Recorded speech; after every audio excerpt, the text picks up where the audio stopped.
পৃষ্ঠা 205 পঞ্চম অধ্যায় সামাজিক স্তরবিন্যাস ও অসাম্য সোশ্যাল স্ট্র্যাটিফিকেশন অ্যান্ড ইনইকুয়ালিটি। বিষয়বস্তু: সামাজিক সাম্য অসাম্যের ধারণা, সামাজিক বিভেদীকরণ, সামাজিক অসাম্যের ভিত্তিসমূহ, জাত বর্ণ কাস্ট, শ্রেণী ক্লাস, প্রবংশ জাতি রেস, লিঙ্গ জেন্ডার। সামাজিক স্তরবিন্যাস, ধারণা ও সংজ্ঞা, সামাজিক স্তরবিন্যাসের প্রকৃতি ও বৈশিষ্ট্যসমূহ, সামাজিক স্তরবিন্যাসের সুবিধা অসুবিধা, স্তরবিন্যাস সম্পর্কে মার্ক্সীয় ধারণা। জাতিভেদ প্রথা, ধারণা ও সংজ্ঞা, জাতিভেদ প্রথার বৈশিষ্ট্যসমূহ, সামাজিক শ্রেণী, সংজ্ঞা ও বৈশিষ্ট্য, শ্রেণী সম্পর্কে মার্ক্সীয় ধারণা, জাতীয় শ্রেণী ব্যবস্থার পার্থক্য, সামাজিক সচলতা, অর্থ ও প্রকারভেদ, উল্লম্বী সচলতার বিভিন্ন কারণ, উল্লম্বী সচলতার বাধাসমূহ। পৃষ্ঠা 207 অধ্যায় 5 সামাজিক স্তরবিন্যাস ও অসাম্য। 1. সামাজিক সাম্য অসাম্যের ধারণা। Concept of social equality and inequality. প্রাচীন গ্রিসের নগর রাষ্ট্রের সময় থেকে আজও পর্যন্ত সামাজিক সাম্যের বিষয়টি বহু চিন্তাবিদের আলোচনার বিষয়। সমস্ত মানুষই ঈশ্বরের সন্তান, তাই সকল মানুষই সমান এ জাতীয় ধর্মীয় নীতিকথা প্রচলিত থাকলেও এবং মানুষ সামাজিক বা রাজনৈতিক সাম্যবাদী সমাজের স্বপ্ন দেখলেও বাস্তব সমাজে এই সাম্যের কোনো রূপ দেখা যায় না। অথচ আজও পর্যন্ত সাম্যনীতিকে ঘিরে শুধুমাত্র বহু তত্ত্বমূলক আলোচনাই হয়নি, বহু বিতর্ক আন্দোলনও সংঘটিত হয়েছে। এতৎসত্ত্বেও প্রকৃত সাম্য কোনো কালে কোনো ক্ষেত্রে প্রতিষ্ঠিত হয়নি। এই বিষয়টি চিরকালই অবাস্তব স্বপ্ন হিসাবে অধরা থেকে গেছে। সামাজিক সাম্যের ধারণাটি প্রথমে আমরা পেয়ে থাকি দার্শনিক রুশোর সামাজিক চুক্তি মতবাদে। এই মতবাদে রুশো প্রাক-সামাজিক ব্যবস্থাকে বলেছিলেন মর্তের স্বর্গরূপ। তখন ব্যক্তিরা ছিল সম্পূর্ণ স্বাধীন, কিন্তু পরবর্তীকালে তারা বিভিন্ন প্রকার সামাজিক নিয়ম কানুন দ্বারা শৃঙ্খলিত হয়ে পড়ে। যাই হোক, রুশো বর্ণিত প্রাক-সামাজিক অবস্থায় সামাজিক সাম্যের কিছুটা ইঙ্গিত পাওয়া যায়। সাম্যের সংজ্ঞা নির্ধারণে মূলত দুটি দিক আছে। একটি হলো নেতিবাচক দিক। এর দ্বারা বোঝায় যে ব্যক্তিবর্গের মধ্যে জন্ম, ধনসম্পদ, জাতি, ধর্ম, বর্ণ বা শ্রেণীর ভিত্তিতে যাবতীয় পার্থক্যের অনুপস্থিতি হলো সাম্য। অধ্যাপক ল্যাস্কির ভাষায় সাম্যের মূল বৈশিষ্ট্য হল the absence of special privilege. অন্যদিকে রয়েছে সাম্যের সংজ্ঞা নির্ধারণে ইতিবাচক দিকটি। এর দ্বারা বোঝায় যে মানুষে মানুষে তারতম্য থাকলেও তাদের যোগ্যতা বা মর্যাদার বিচারে অহেতুক কোনো পার্থক্য থাকবে না। আভিধানিক অর্থ খুঁজলে দেখা যায় সাম্য হল সমান হওয়া, অর্থাৎ আইনের চোখে সমান অধিকারী হওয়া। অধ্যাপক ল্যাস্কি সামাজিক সাম্য বলতে বুঝিয়েছেন যে মানুষের যত কিছু মৌলিক প্রয়োজন আছে তার সমানভাবে পরিতৃপ্তি সাধন। সামাজিক সাম্য বলতে ডাইসি আইনের দৃষ্টিতে সকলের সমান হওয়ার কথা বলেছেন। জন স্টুয়ার্ট মিলের সনাতন উদারনীতিবাদ থেকে শুরু করে তার পরবর্তী সময়ে আধুনিক উদারনীতিবাদও জাতিগত সাম্য, রাজনৈতিক সাম্য, আইনের দৃষ্টিতে সাম্যের কথা শোনায়। কার্ল মার্ক্সের রচনায় যে সাম্যের কথা শোনা যায় তা মূলত অর্থনৈতিক সাম্য। তিনি যে সমাজতান্ত্রিক সমাজের ছবি এঁকেছেন তা হল প্রকৃত সাম্য নীতির ওপর প্রতিষ্ঠিত শ্রেণীহীন, শোষণহীন, মুক্ত সমাজ।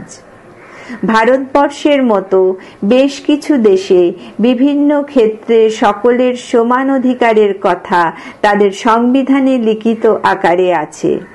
সাম্য যতই মূল্যবোধযুক্ত হোক না কেন বা যতই সাম্যবাদের জয়ধ্বনি দেয়া হোক না কেন, কোনো সমাজেই প্রকৃত সাম্যের অস্তিত্ব দেখা যায় না।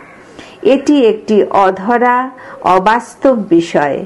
বরং সাম্যহীনতাই বাস্তব, প্রকৃত সত্য। এ প্রসঙ্গে সরোকিন বলেছেন, সম্পূর্ণ সাম্যনীতির ওপর প্রতিষ্ঠিত অবিভক্ত সমাজের চিন্তা, কল্পনা, বিলাস ছাড়া অন্য কিছু নয়। মানব সমাজের ইতিহাসে একে কখনোই অনুভব করা যায়নি। অধ্যাপক টম বটমর তার সোসিওলজি গ্রন্থে মন্তব্য করেছেন, বিভিন্ন শ্রেণীতে এবং স্তরে সমাজের ভাগ বিভাগ এবং তার ভিত্তিতে মর্যাদা ও ক্ষমতার ক্রমোচ্চ বিন্যাস সব সমাজ কাঠামোতেই দেখা যায়। সমাজ ইতিহাসের শুরু থেকেই এই ঘটনা দার্শনিক ও সমাজতাত্ত্বিকদের দৃষ্টি আকর্ষণ করেছিল। পরে আধুনিক সমাজ বিজ্ঞানগুলি বিকাশ লাভ করলে তা পুঙ্খানুপুঙ্খ গবেষণা ও বিশ্লেষণের বিষয়বস্তু হয়েছে। পৃষ্ঠা 208। সামাজিক অসাম্যের সংজ্ঞা। সামাজিক অসাম্য বা অসমতাকে কেন্দ্র করে সমাজতত্ত্বে নানা প্রকার আলোচনা আবর্তিত হয়েছে। Oxford advanced learners dictionary of current English অনুযায়ী পদমর্যাদা, সম্পদ, সুযোগ ইত্যাদির ক্ষেত্রে অশোভন বা অন্যায্য পার্থক্যই হল অসমতা। এনসাইক্লোপিডিয়া অফ সোশিওলজিতে সামাজিক অসমতার সংজ্ঞা এইভাবে দেয়া হয়েছে যে, সামাজিক অসাম্য এমন একটি অবস্থা যেখানে সমাজের লোকজন অসম পরিমাণ বা মাত্রায় সম্পদ, খ্যাতি বা ক্ষমতা অধিকারী হয়। সমাজতত্ত্ববিদ ফেয়ারচাইল্ড তাঁর ডিকশনারি অফ সোশিওলজিতে বলেছেন, পারিবারিক ঐতিহ্য, সামাজিক রীতিনীতি, সম্পদ, আয়, শিক্ষা, রাজনৈতিক প্রভাব প্রভৃতির উপর ভিত্তি করে একটি সমসত্ব সমাজে সামাজিক মর্যাদার ক্ষেত্রে সৃষ্ট পার্থক্যই হল সামাজিক অসাম্য।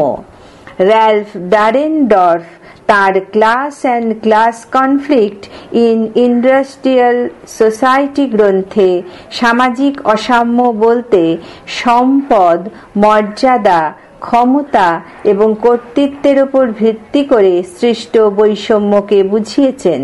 সমাজতাত্ত্বিক ক্রিস বার্গ তাঁর সোশ্যাল ইনইকুয়ালিটি গ্রন্থে বলেছেন, অসমতা এমন একটি উচ্চ নিচ ভেদাভেদ যেখানে অন্যান্য ব্যক্তি, গোষ্ঠী বা পদের তুলনায় কতিপয় ব্যক্তি, গোষ্ঠী বা পদের অধিক কাঙ্ক্ষিত জিনিস বা বিষয়বস্তু আছে। স্মেলসার মনে করেন, পুরস্কার এর অসম বিন্যাসই হল সামাজিক অসমতা। এক্ষেত্রে তিনি পুরস্কার বলতে সমাজে যা কিছু দুষ্প্রাপ্য, দুর্লভ, অপ্রতুল ও মূল্যবান বলে বিবেচিত সেগুলিকেই বুঝিয়েছেন। উপরিউক্ত সংজ্ঞাগুলির নির্যাসরূপে একটা কথা বলা যায়, সামাজিক অসমতা হল কাঙ্ক্ষিত বস্তু বা বিষয়ে সমতা প্রতিষ্ঠায় ব্যর্থতা। মূল্যবান কাঙ্ক্ষিত জিনিসের অসম বন্টন থেকে সামাজিক অসমতা তৈরি হয়।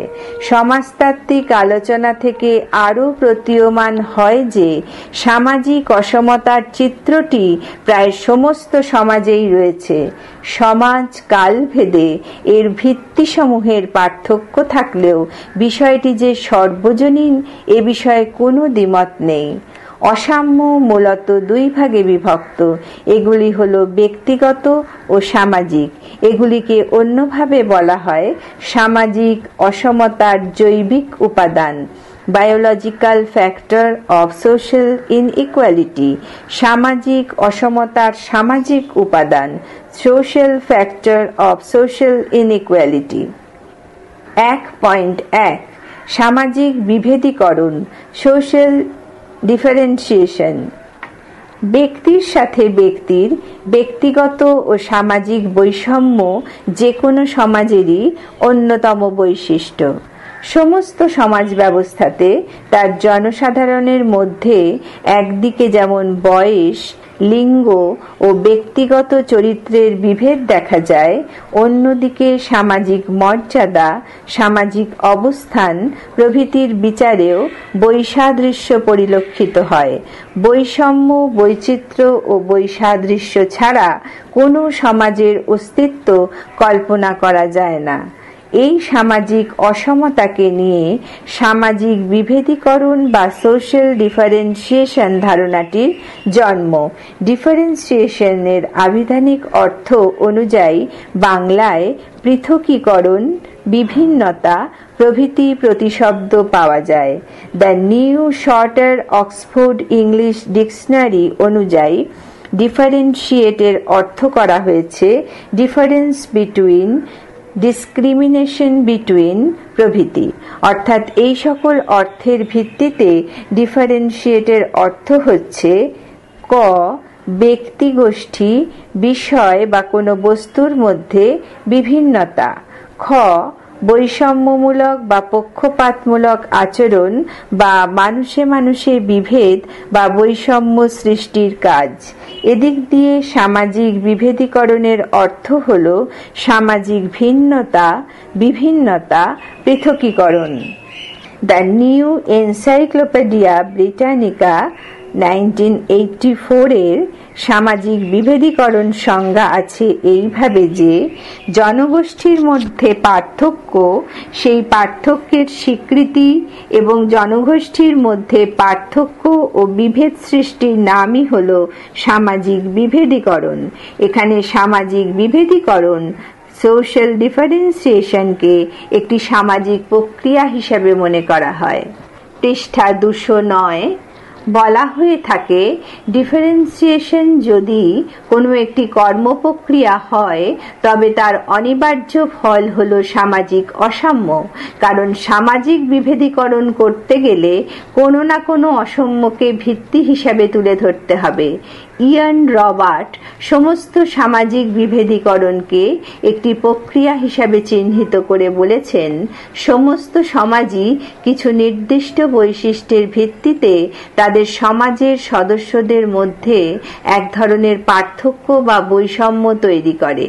সমাজতত্ত্ববিদ ডুরখেইমের রচনাতেও সামাজিক বিভেদীকরণ বিষয়টি ফুটে ওঠে। তিনি সামাজিক বিভেদীকরণ বিষয়টিকে শ্রম বিভাজনের সাথে একই অর্থে ব্যবহার করতে চেয়েছেন। ট্যালকট পার্সন্স সামাজিক বিভেদীকরণের 3টি কারণ নির্দেশ করেছেন। এগুলি হল: 1 অধিকার ভোগ, 2 গুণ বা বৈশিষ্ট্য এবং 3 কৃতিত্ব বা সম্পাদন। 1 অধিকার ভোগ, পজেশন। অধিকার ভোগ বলতে মূলত বিভিন্ন সম্পদের অধিকার, দখল প্রভৃতিকে বোঝায়। টাকা পয়সা, গয়নাগাটি, অন্যান্য মূল্যবান সম্পদ সকলের হাতে সমপরিমাণে থাকে না। সম্পদের অধিকার ভোগের ভিন্নতা অনুসারে সমাজস্থ ব্যক্তিবর্গের মধ্যে মর্যাদাগত পার্থক্য দেখা যায়। বিভিন্ন দ্রব্যের অধিকার ভোগকে কেন্দ্র করে ব্যক্তিগত ও সামাজিকভাবে একে অন্যের সাথে পৃথক হয়ে থাকে, তাদের বৈষম্য তৈরি হয়। মার্ক্সের দৃষ্টিতে সামাজিক বিভেদ উৎপাদনের উপকরণসমূহের অধিকার ভোগ থেকেই সৃষ্ট। 2. গুণ বা বৈশিষ্ট্য, কোয়ালিটি। সম্পদের মতো মানুষের গুণ, বৈশিষ্ট্য, সক্ষমতা, সামর্থ্য সমানভাবে বণ্টিত হয় না। এগুলির ওপরই নির্ভর করে জীবনের সম্ভাবনাসমূহের বাস্তবায়নের সফলতা। এগুলির সমান বণ্টন না হওয়ার কারণে তার থেকে অর্জিত মর্যাদারও তারতম্য হয়, যা সামাজিক বিভেদের সূচনা করে। 3. কৃতিত্ব বা সম্পাদন, পারফরমেন্স। কৃতিত্ব বা সম্পাদন হল নির্দিষ্ট সময়ে নির্দিষ্ট কিছু কাজ করে তার থেকে সফলতা প্রাপ্ত হওয়া। সম্পাদনের মাধ্যমেই ফল পাওয়া যায়। বিভিন্ন কাজের সম্পাদন করার পদ্ধতি ও নির্দিষ্ট ফল লাভের মাধ্যমেই ব্যক্তি কৃতিত্ব লাভ করে। এই সম্পাদন করার পদ্ধতি ও সামর্থ্য বিভিন্ন ব্যক্তির ক্ষেত্রে বিভিন্ন রকম, ফলে তাদের ফলগুলিও অভিন্ন নয়। অধিকার ভোগ, গুণ বা বৈশিষ্ট্য, কৃতিত্ব বা সম্পাদন অঙ্গাঙ্গিভাবে জড়িত। একটিকে অন্যটি থেকে খুব সহজে আলাদা করা যায় না।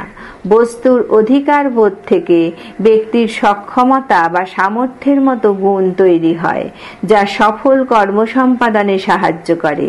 আবার ব্যক্তির গুণ এবং সফল কর্মসম্পাদনের মাধ্যমে তার কোনো দ্রব্যের ওপর অধিকার জন্মায়। প্রত্যেক সমাজেই একটি পদ্ধতি আছে, যে পদ্ধতিতে প্রত্যেক ব্যক্তির অবস্থান অনুযায়ী তাদেরকে পৃথকীকৃত করা যায়। সামাজিক ও ব্যক্তিগত বৈষম্যের সাথে সামাজিক বিভেদীকরণের একটি বিশেষ সম্পর্ক আছে। সামাজিক ও ব্যক্তিগত বৈষম্যই সামাজিক বিভেদীকরণ তৈরি করে।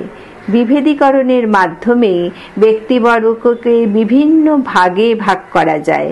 সামাজিক বিভেদীকরণ হল একটি পদ্ধতি। প্রত্যেক সমাজে সাধারণত কিছু অভিন্ন বিভেদীকরণ লক্ষ্য করা যায়। অর্থনৈতিক দিক থেকে সাধারণত ধনী দরিদ্র এই দুটি ভাগের অস্তিত্ব দেখা যায়। রাজনৈতিক ক্ষেত্রে শাসন ব্যবস্থা পরিচালনার জন্য মন্ত্রী, সাংসদ, বিধায়ক, সাধারণ ভোটদাতা প্রভৃতি ব্যক্তির অস্তিত্ব দেখা যায়। 1.2 সামাজিক অসাম্যের ভিত্তিসমূহ, জাত, বর্ণ, শ্রেণী, বংশ বা কুল, লিঙ্গ। Basis of social inequality, caste, class, race, gender. ক. জাত, বর্ণ, কাস্ট। সামাজিক বৈষম্যের অন্যতম কারণ ও প্রকাশ হল জাতি বর্ণ বৈষম্য। নৃতত্ত্বের গবেষকগণ বিভিন্ন সমাজের উপর গবেষণা চালিয়ে দেখেছেন যে শ্বেতকায় জনগোষ্ঠীর জৈবিক বৈশিষ্ট্যাদি কৃষ্ণকায় গোষ্ঠীর জৈবিক বৈশিষ্ট্যের তুলনায় উৎকৃষ্ট। এ নিয়ে তারা বর্ণভেদ বিষয়টিকে প্রতিষ্ঠিত করতে চান। এ জাতীয় বর্ণবাদীগণ মনে করেন, পৃষ্ঠা 210, সামাজিক ইতিহাসের বিভিন্ন পর্বে জ্ঞান, বিজ্ঞান, সভ্যতা, সংস্কৃতিতে শ্বেতাঙ্গরাই সবচেয়ে বেশি অবদান রেখেছে। তবে এ জাতীয় বিশ্লেষণ এখনো পর্যন্ত বিতর্কিত ও সামাজিক পরীক্ষাগারে চূড়ান্ত সিদ্ধান্তের অপেক্ষায়। অন্যদিকে জাতি বর্ণ বৈষম্যের আরেকটি বিষয় হল জাতি ব্যবস্থা, কাস্ট সিস্টেম। এটি প্রধানত ভারতীয় হিন্দু সমাজে লক্ষ্য করা যায়। এই জাতিবর্ণ বৈষম্য মূলত চারটি বর্ণ, ব্রাহ্মণ, ক্ষত্রিয়, বৈশ্য, শূদ্র এর অস্তিত্বের উপর নির্ভরশীল।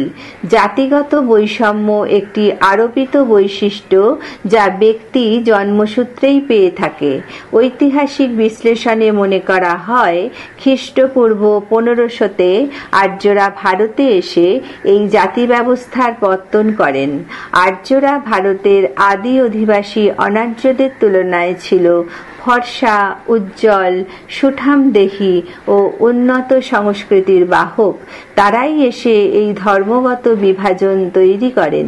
শুধু তাই নয়, জাতি অনুযায়ী উৎকৃষ্ট নিকৃষ্ট পেশাগত কর্ম বিভাজনটিও করেছিলেন, যা ভারতীয় সমাজে খানিকটা তীব্রতা হারালেও বিদ্যমান।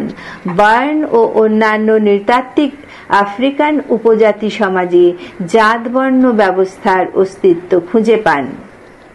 জাতিভেদ প্রথা হল ভারতীয় সমাজের এক অনন্য বৈশিষ্ট্য। সুপ্রাচীন কাল থেকেই এই রূপটি প্রচলিত ও প্রতিষ্ঠিত। ধর্মগ্রন্থ ও প্রাচীন শাস্ত্রাদিতে এই প্রথার উল্লেখ আছে এবং কোনো কোনো ক্ষেত্রে যুক্তিসম্মত ব্যাখ্যাও প্রদান করা হয়। সাধারণত জন্মসূত্রে কোনো ব্যক্তির জাত নির্ধারিত হয়ে থাকে। বলা হয় যে বৃত্তি, ধর্মীয় পবিত্রতা, অপবিত্রতা ও জন্মসূত্রে নির্ধারিত কিছু আরোপিত মর্যাদার ভিত্তিতে হিন্দু সমাজে জাতিভেদ করা হয়ে থাকে। বৃত্তি ও ধর্মের পবিত্রতা ও শুদ্ধাচার এ দুটিকে অধ্যাপক শ্রীনিবাস কর্মের ধারণা ও ধর্মের ধারণা রূপে ব্যাখ্যা করেছেন। কর্মের ধারণা অনুসারে একজন ব্যক্তি তার কর্মফল অনুসারে কোনো একটি বিশেষ জাতিতে জন্মগ্রহণ করে থাকে। অন্যদিকে ধর্মের ধারণা অনুসারে কোনো ব্যক্তিকে কতকগুলি কর্তব্যবিধি বা জাতপাতের নিয়মাবলী পালন করতেই হয়। জাতি বা কাস্ট কথাটির উৎপত্তি স্পেনীয় শব্দ কাস্টা CASTA থেকে, যার অর্থ হল জাতি, কুল প্রভৃতি। ভারতের জাতি ব্যবস্থায় বিষয়টিকে বোঝাবার জন্য পর্তুগিজগণ প্রথম এই শব্দটি ব্যবহার করেছিলেন।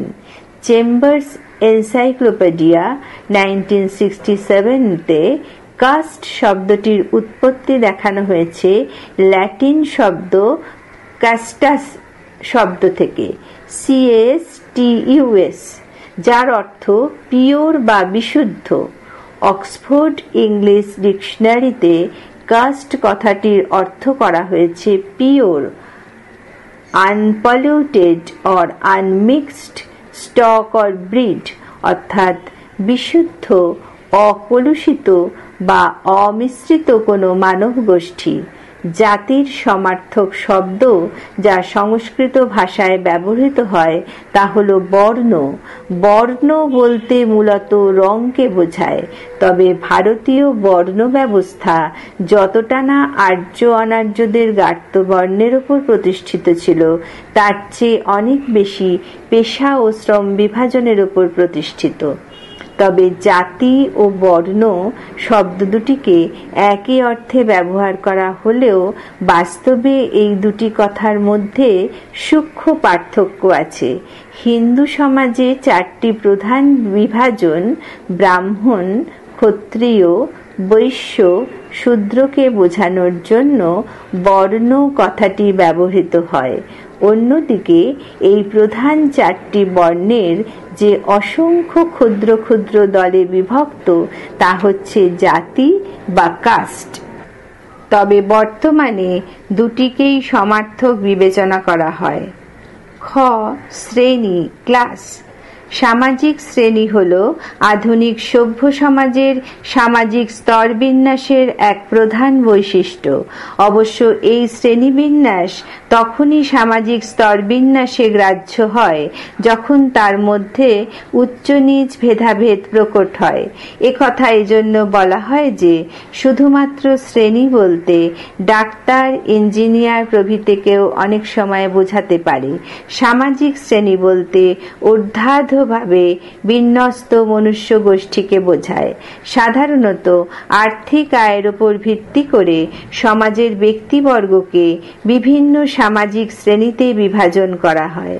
সামাজিক শ্রেণীর সর্বজনগ্রাহ্য সংজ্ঞা প্রদান করা দুরূহ ব্যাপার, কারণ শুধুমাত্র আর্থিক আয়ের ভিত্তিতে যে শ্রেণী বিভাজন করা হয় বা আর্থিক আয়ই যে একমাত্র শ্রেণী বিভাজনের মাপকাঠি তা নয়। সামাজিক শ্রেণীর পৃষ্ঠা 211 ধারণার সাথে যুক্ত থাকে সামাজিক মর্যাদা, মানসিকতা, জীবনযাত্রা প্রণালী প্রভৃতি। শ্রেণীর আলোচনায় একই সাথে অর্থনৈতিক, মনস্তাত্ত্বিক, জাতিগত ও অন্যান্য উপাদানগুলি বিবেচিত হয়েছে। সমাজে ধনী দরিদ্রের অবস্থান দেখা যায় মূলত অর্থনৈতিক অবস্থার ও অবস্থানের উপর ভিত্তি করে ব্যক্তিবর্গের শ্রেণী নির্ধারিত হয়। অন্যভাবে বলা যায়, অর্থনৈতিক বৈষম্যই হল শ্রেণী বৈষম্যের মূল কারণ। আদিম সাম্যবাদী সমাজ বাদ দিয়ে প্রত্যেক সমাজেই শ্রেণী বৈষম্য দেখা যায়। কার্ল মার্কস পুঁজিবাদী সমাজ ব্যবস্থায় বুর্জোয়া ও প্রোলেতারিয়েট এই দুটি শ্রেণীর অবস্থান দেখিয়েছিলেন। এই দুই শ্রেণী অর্থ, রাজনৈতিক ক্ষমতা, প্রতিপত্তি প্রভৃতি বিষয়ে পরস্পরের বিপরীত। এই শ্রেণী বৈষম্যের কারণ হিসাবে মার্কস পুঁজিবাদী অর্থব্যবস্থার উৎপাদন ব্যবস্থাকে দায়ী করেছেন। অবশ্য তিনি এ আশাও পোষণ করেছেন যে শ্রেণী সংগ্রামের প্রক্রিয়ায় পুঁজিবাদী সমাজে বুর্জোয়া ও সর্বহারা শ্রেণীর রক্তক্ষয়ী দ্বন্দ্ব সাম্যবাদী সমাজ গড়ে তুলবে, যে সমাজ হবে শ্রেণীহীন, শোষণহীন। বিখ্যাত নৃতাত্ত্বিক রানসিম্যান তার 3 Dimensions of Social Inequality গ্রন্থে দেখিয়েছেন যে শ্রেণী, মর্যাদা ও ক্ষমতা, ক্লাস, স্ট্যাটাস, পাওয়ার বিভিন্নতার কারণে সামাজিক অসাম্যের সৃষ্টি হয়। প্রবংশ, জাতি, রেস। প্রবংশ বা জাতি বলতে সাধারণত এমন একটি জনগোষ্ঠীকে বোঝায় যাদের মধ্যে দৈহিক, মানসিক ও আবেগগত মিল রয়েছে এবং তা বংশ পরম্পরায় তাদের মধ্যে আবর্তিত হয়। এটি একটি জৈবিক প্রত্যয় এবং মানব প্রজাতির এমন একটি উপরিভাগ যার সদস্যদের মধ্যে জৈবিক উত্তরাধিকার সূত্রে পাওয়া বেশ কিছু সাধারণ দৈহিক বৈশিষ্ট্য, যেমন গায়ের রং, চোখের রং, উচ্চতা, চুলের ধরন প্রভৃতি থাকে। এই দৈহিক বৈশিষ্ট্য একটি জাতিকে অন্য একটি জাতি থেকে পৃথক করে রাখে। এক একটি জাতিকে ঘিরে তৈরি হয় নানা ধরনের কুসংস্কার, বিশ্বাস ও মনোভাব। সুপিরিয়রিটি কমপ্লেক্স, ইনফিরিয়রিটি কমপ্লেক্স, বিদ্বেষমূলক চিন্তাভাবনা। বিভিন্ন উন্নত দেশে এই জাতিগত ধারণা রাজনৈতিক ও অর্থনৈতিক হীন স্বার্থে ব্যবহৃত হতে হতে সামাজিক স্তরবিন্যাসের একটি অন্যতম উপাদান হিসাবে বিবেচিত হয়। এক একটি জাতিকে ঘিরে তৈরি কুসংস্কার, অলৌকিক বিশ্বাস, যেগুলির অধিকাংশই বৈজ্ঞানিক সত্যতা রহিত, তাও তাকে ভিত্তি করে সামাজিক মনস্তাত্ত্বিক বিশ্লেষণ তৈরি হয়। দৈহিক পার্থক্যের ভিত্তিতে সামাজিক বৈষম্য তৈরি করা হয়। সমাজ জীবনে তৈরি হয় বর্ণবাদী ধ্যান ধারণা, বৈষম্যমূলক আচরণ, সম্পদ, ক্ষমতা, মর্যাদার অসম বন্টন। জাতির ধারণার প্রয়োগ সবচেয়ে বেশি দেখা গেছে বর্ণবাদে। আজও আফ্রিকা, ল্যাটিন আমেরিকার মতো দেশে কৃষ্ণাঙ্গরা শ্বেতাঙ্গদের দ্বারা অত্যাচারিত। নৃবিজ্ঞানীরা একসময় সারা পৃথিবীর মানুষকে প্রায় 300টি জাতিতে বিভক্ত করেন। এদের মধ্যে মঙ্গোলীয়, মিশরীয়, অস্ট্রেলিয়ান, আফ্রিকান, সান গোষ্ঠী প্রভৃতি উল্লেখযোগ্য। কিন্তু বর্তমানে এই বিশ্লেষণ ও গুরুত্ব প্রদান অনেকখানি কমে এসেছে। বহু ক্ষেত্রেই গৃহীত সিদ্ধান্ত ভ্রান্ত প্রমাণিত হয়েছে। এখন বিশ্বাস করা হয় যে পৃথিবীতে বিশুদ্ধ কোনো জাতির কল্পনা অলীক বিষয় মাত্র। Pure race is a myth. উৎকৃষ্ট জাতি, নিকৃষ্ট জাতির সেই বিভাজন অনেকটাই মুছে গেছে। তাই বর্তমানে এটিকে মানব প্রজাতির জৈবিক বিভিন্নতা বিশ্লেষণের হাতিয়ার হিসাবে না দেখে সাংস্কৃতিক প্রত্যয় হিসাবে দেখার প্রবণতা বাড়ছে। ঘ. লিঙ্গ, জেন্ডার। লিঙ্গ বৈষম্য প্রত্যেক মানব সমাজেরই মৌলিক বিষয়। নরনারী এই দুটি লিঙ্গের অবস্থান বোধহয় সারা বিশ্ব সংসারে জীবজগতের মধ্যেও লক্ষ্য করা যায়। এমন কোনো সমাজ নেই যেখানে নরনারী একই প্রকার কাজ করে থাকে, একই প্রকার সামাজিক মর্যাদা ভোগ করে কিংবা একই সাফল্য লাভ করে। নরনারীর পার্থক্য যে শুধুমাত্র দেহগত তা নয়, একই সঙ্গে সাংস্কৃতিক, সামাজিকও বটে। সমস্ত সমাজে যে পুরুষরা প্রধান তা নয়, আবার সমস্ত সমাজেও যে নারীরা প্রধান এমনটাও নয়। প্রাগক্ষর সমাজেও দেখা গেছে গোষ্ঠীর কর্তৃত্ব প্রধানত থাকত কোনো পুরুষ ব্যক্তির হাতে, যাকে বলা হতো গোষ্ঠীপতি। এই সময় নারীরা পুরুষদের তুলনায় কম ভারী বা কম কষ্টসাধ্য কাজ করত। গ্রামীণ কৃষিভিত্তিক সরল সমাজ ব্যবস্থাতেও সরল শ্রম বিভাজনে স্ত্রী পুরুষের কার্যভার, পৃষ্ঠা 212, আলাদা আলাদা ছিল। এ সময় বলা হতো পুরুষেরা বাইরের কাজের জন্য ও মহিলারা গৃহের কাজের জন্য। আধুনিক সমাজ ব্যবস্থায় যতই নারী স্বাধীনতা, নারী মুক্তি সংঘটিত হোক, চিত্রটা খুব বেশি পাল্টায়নি, অন্তত সামাজিক ভূমিকা ও মর্যাদা লাভের দিক থেকে। মার্ক্সীয় দৃষ্টিভঙ্গিতে লিঙ্গভিত্তিক অসমতার মূল কারণ হল পুরুষ কর্তৃক উৎপাদন যন্ত্র নিয়ন্ত্রণ ও সম্পদের বণ্টন। ঐতিহাসিক বিবর্তনের প্রায় প্রতিটি স্তরেই মূলত পুরুষরাই অর্থনৈতিক সম্পদের মালিকানা ও ব্যবহারকে নিয়ন্ত্রণ করে আসছে। পুরুষরাই উদ্বৃত্ত সম্পদ অন্য ব্যক্তি বা সমাজের সাথে তাদের ইচ্ছানুযায়ী বিনিময় করে আসছে, তাদের ক্ষমতা বৃদ্ধি করে আসছে। যতদিন না নারীরা এই সম্পদ নিয়ন্ত্রণের অধিকার থেকে বঞ্চিত থাকবে, ততদিন লিঙ্গ বৈষম্য থাকবে। সাধারণভাবে বিশ্বাস করা হয় যে পুরুষেরা হলো সমাজের প্রভাবশালী শাসনকর্তা, অন্যদিকে মেয়েরা হলো দুর্বল। মেয়েদেরকে এই কারণে বলা হয় দ্বিতীয় লিঙ্গের ব্যক্তি বা সেকেন্ড সেক্স।